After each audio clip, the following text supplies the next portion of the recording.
Kalau dia muslim loh ya, membunuh muslim yang lain dengan amarahnya, sudah dia akan masuk neraka dalam kondisi kekal.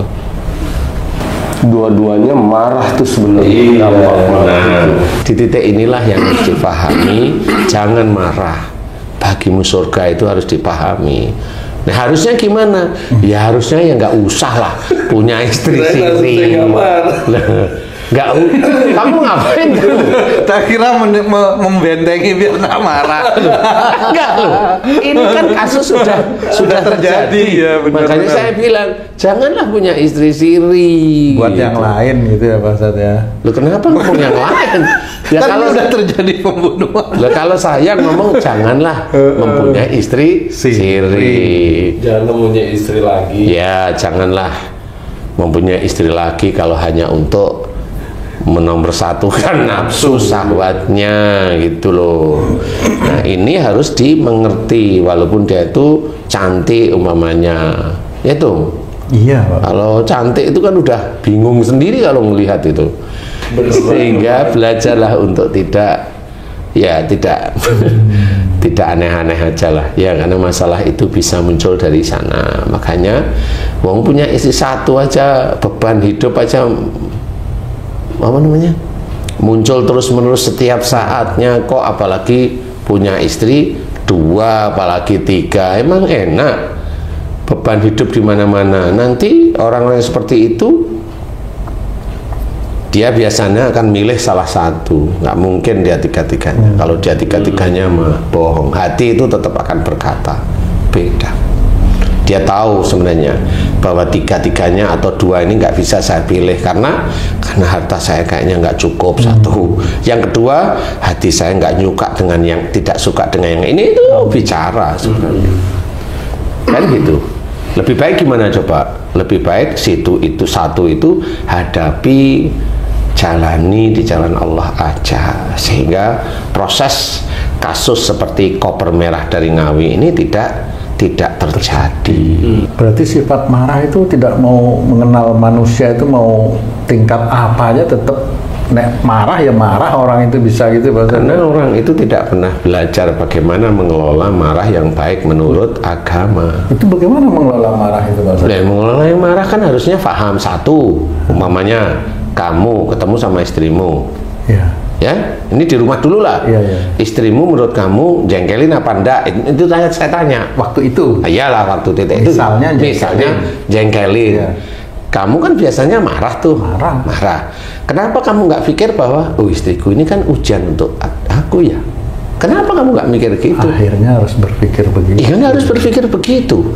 Orang yang belajar taat pada Allah Ta'ala itu berpikir. Dan diceritakan dalam Quran, orang yang memang dia itu mau berpikir untuk dekat kepada Allah Ta'ala, nanti itu beruntung sebenarnya. Kan berpikir, oh ini ujianku, berarti aku harus diem dulu. Kalau dia lagi jengkelin, nanti kalau udah baru saya kasih nasihat. Kamu punya istri, ngadepi istrimu, iman di nomor satu kan. Kamu punya anak, iman nomor satu. Kamu punya harta, nggak kamu buang dengan sia-sia, iman itu juga ya. Di semua sisi. Semua sisi. Makanya iman dan berbuat baik. Kamu menjadi imam yang baik. Kamu menjadi istri yang baik. Jadi iman yang dinomorsatukan. Jadi pendakwah yang baik. Jadi guru-guru yang baik. Jadi direktur yang baik. Jadi menteri yang baik. Jadi presiden yang baik. Kuncinya harus tahu ilmunya Pak Ustadz. Iya, tahulah ilmunya. Disinilah yang namanya dalam Quran diceritakan iman dan berbuat baik kan masuk surga, jelas. Itu nanti kalau dirunut, ya jelas. Mau gimana ya? Kalau compang-camping begitu bagaimana? Walau alam. Makanya kita harus belajar untuk memahami kehidupan. Kita tidak bisa mengejek yang akhirnya membawa koper merah dari Ngawi ini, diejek, tidak perlu. Ini pelajaran aja sebenarnya, nggak boleh diejek. Ini pelajaran hidup di mana kita itu mawas diri, jangan sampai kita, anak kita istri kita itu di lingkungan yang seperti itu. Bagaimana caranya?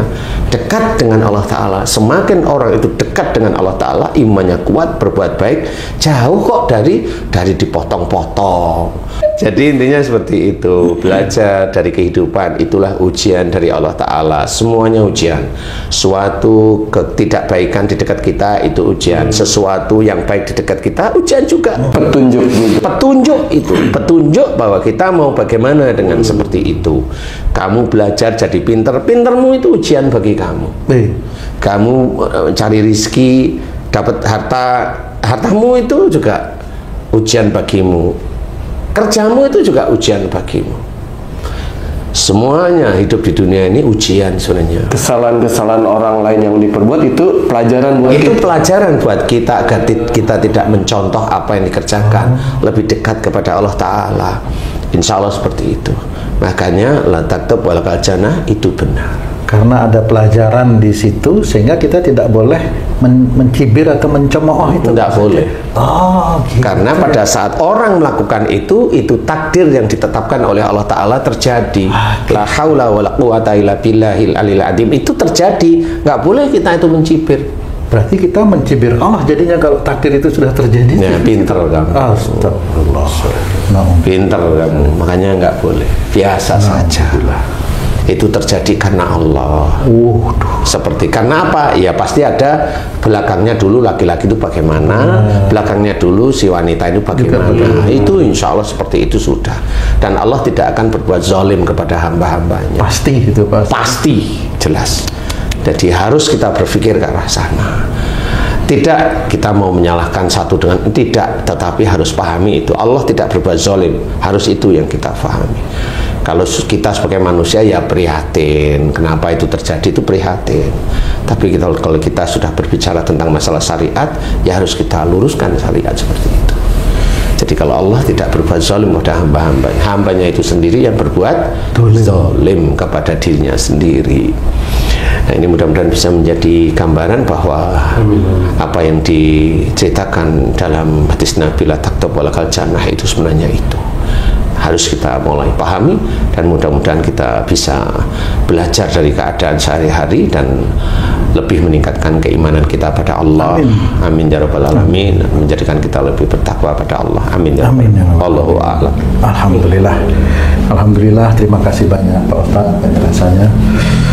Sahabat beriman dimanapun berada, mudah-mudahan Allah mudahkan kita untuk bisa mengaplikasikan apa-apa nasihat-nasihat yang baik dari guru kita Pak Ustadz Danu dalam video kami ini. Saya tunggu sampai jumpa di video kami yang lain. Wassalamualaikum warahmatullahi wabarakatuh. Waalaikumsalam warahmatullahi wabarakatuh. Alhamdulillah.